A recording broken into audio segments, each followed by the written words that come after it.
ilaa 20 goobood aad lugta ku martay ee badiya bariba waa rafaad badan bay leeyahay waa lugeynaysa gaadiid maad wadaan bal maxaad ka xasuusataa dhibaatooyinkii aad la kulantay gobolka saaxil oo kaliya markan ku soo koobno walaal waxa weeyaan qofka bini'aadamka dadka kale dhibaato uu la kulmaya anigu dajafad baa markaa xabad baan u bareera laakiin waxaan aniga aan markaa igu dhicin laakiin qof ku dhacay ayaa igu dhibaato badnaa markaan runta ka hadlo way anigu baalka waan isla jiray libaaxa waan isla jiray maska waan dee jiirayo jabhad baan u ahaa waan ku dul seexan jiray haddaan doono anigoo daalan ilaahay baa dee badbaadayda hayay laakiin waxaan aad u xasuustaa oo aad uga naxan uga tirayooday inaan magaalada Hargeysa ku dhalatay oo nin dhalinyaro ah intuu halkan ka kaxaystay la tagay la sheekaystay oo uu kaxaystay oo uu bariga berbera oo dhul qorfo oo aad u bacaad badan geeyay halka lagu meheriyay dabeedna loo geeyay show noloshii ay de ku tala gashay midaan ahayn ay la kulantay dabeedna soo fakatay meesha goobaale anigoo meesha celdira la yiraahdo aan ka imi maanta goobaale meesha la yiraahdo halkee u dhowdahay waxay u dhowday beeyar dheer bay bari ka sii xigtaa gobolka saaxil bankaas oo ban aad u dhibaato badana anigoo hubaysan oo qorina sita oo meel la yiraahdo ceeldaraad ka imi oo halka walaal maraya ayaan goorfiida waxaan ku soo baxay oo maqribku marka dabadiisa oo dhulku madoobaaday ayaa waxaan arkay laba wax oo isku raran bahalkan la yiraahdo ismaliika ayuu shooha iyaduna markuu isaguna saan isu taago way sir dheer leegaanayaan iyo qofkii labada wuxuu isla wareegayaan arkay oo markan saqadhi iyo wax hadal dad u eeg arkay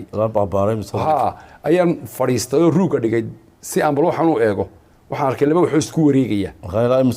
waxay saacadu 7 oo adigu meelahaas fiidnimo dabeedna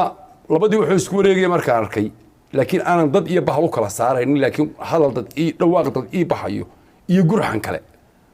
qoriga aan sitay oo ka ahaa 5 xabadood ayaa igu jiray oo rasaasta ifisada loo yaqaan oo xagga sare aan soo marsan markii hore ku tala galay hadii cadow ila kulmay inaan isku difaaco rasaasta soo marna baaqa loo rido marna waxa bahalaha iyo xayawaanadu markay ololkeeda arkaan ay ka fakadaan militariga heegaysa wax weeyaan 2 xabadood oo kamid ah ku riday meeshii anigoo aan shiishaynin laakiin dul mariyay wuxuu ugu cararay waxna dhulku ku dhacay markii aan dul imi sawaaba inaan timo dheer dabeedna waxaan xasuustay mulaax biili sheekadiisii shaydaankan iska naaray cud billahi shaytaan rajim baag aan sitay oo dhabarka igu xidhnaa baan furay dhabarka iska dhigay oo dhaxdii beelkii ka furay weyse iyo gaawata iyo qalabkii militariga oo kalena halkan uu igu xidhan yahay xitaa surwaalka aan sitay surwaal militariga kaba militarina waan sitay mindi waan sitay dabeedna waan ku dhaadhacay inantii hoos baan u eegay dabeedna toosh baan soo qaatay waan ku qabtay khadaab iyo xinna iyo waxba iga muuqday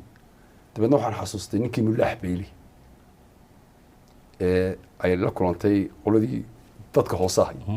waan u qaadan waayey meeshaan joogay oo dee saxaaro ahayd oo meel rafaad badan ahayd oo meel ciid badan ahayd qof bili aadana waa maraya ninkaygan dee duurgalka mooyaane oo weliba dumara marka waxaan soo ba tiim mulaax beeli malaha marka aniga qudhayda waa shaki galay oo cabsaday dabeedna shaydaankan iska naaray haddana waan ku soo dhiiriday madaxan saa u soo qabtay qofkii waa miyir ra'yahay weli dabeedna intaan iska dhigay anigoo aan xitaa waraabin markaa ayuu maan tooshkii qaaday waxaan arkay raadkii wixii cararay inaan raadiyo halkaasaa shakigaygaga baa waxaan arkay inuu wixii bahal yahay oo inkasta aan raadkiisu saa noqon oo dhulku niis yahay haddana inuu xayawaan carari yahay oo weliba in 5 daqiiqo kala ah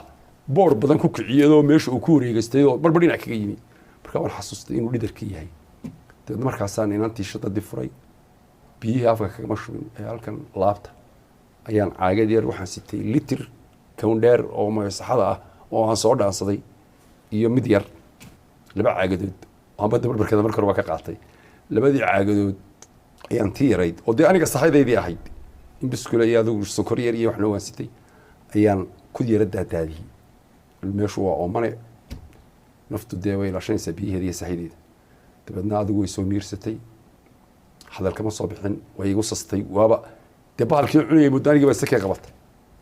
way igu soo boodtay dabeedna adigu waan fadhiisiyey muddaysa siisay waxay igu kaliftay inaan dee qofkaa dumar u gargaaro dabeedna waxaan eegay inay kabalaadahay iskaba qaawan tahay oo aanay garbasaar iyo de waxba sidanba waxba kuma hadhin macal gogoradina ku dhaho way turtay diric khaliya bay gaxuranta dabadna waxa igu kaliftay inaan macaawis soo saaro inaan kabada casas iyo timihii cumaamadii rasitay oo kale oo cadaydo tii tabliiq ah ugu xidho dabadna aan ilaha qof baan hayayna keen intaa uma dhaafay oo soo kaxiyay adigu ilaa berbera ayaan inantii soo lugeysiyay markii aan berbera keenayna ka hor tuulooyin ma soo marteen tuulaan soo maray tuulo yaroo la yidhaahdo meesha la yidhaahdo waxaa la yidhahdaa imanka ceelgirdi tuuladaasaan goor habeenimo dambe kusoo beegay maalintii dambe dabeedna waxaan idhi halkaagaa iska fadhi waraysi dheerna lama aan gelin markaa wixii ka dambeeyey berbere iyo ceelgirdi dhexdooda baan waraystay inantaa waxaan markaa damcay inaan inantaa dee qof dumar ahoo dee haddana sig ah oo dadkaaba dee kugu maagi baan silo markaasaan siri raashin baan inoo soo qaadaya halkan makhaayada dabeed ay fadhiso dad meel in yaroo qaada ku cunaya show ilan qof baqanaysa weeyaani dadki intii aan wax iibsanayba way daba taagantay iyadoo makhaayadii daf soo tiri baan arkay anna baageygiiba waan kaga iibiyo waxaygii dabeedna uma joojinin ruux naga iibiya baan ku iri waxaygii soo caano yar iyo timir baan ka helo waan soo dhaqaaji uma joojinin adigu baddaan soo barbar dhufano halkaas ayay markaa markay caanihii yaraa iyo adigu mar horena shaah yar iyo xubniyo buskiliya baan siiyey habeenkii maalintii hore ayaan sheekadii bal wixii helay iyo wixii meeshan keenay berberana sidii kasoo galla waxay iiga warrantay markaa maraya intaan aan berbero iman mabaan helin markii dambe wareegsay laakiin intii aanu soo lugeynay intaa u dhaxaysa 320 kilomitir waxay iiga sheekeynaysaa masiibadii ku soo dhacday iyo sida meesha ku tagtay waxay ii sheegtay in magaaladan iyadoo dukaan yar ku haysata inay maanta noo sheero laga yaabay dhageysanayso haddii ay noo shahayna hambal iyo wali aan noo noolahay walaalo wasaaradda dalxiiska iyo dhaqankaada igu iman doontaa halkaasaan joogaa waaxda asaarta ayaan sahamiye ka ah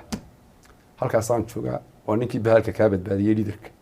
hadday maanta noo sheego dhageysanayso ama ay dalka joogto ama ay daafa adduunkaba joogto markaa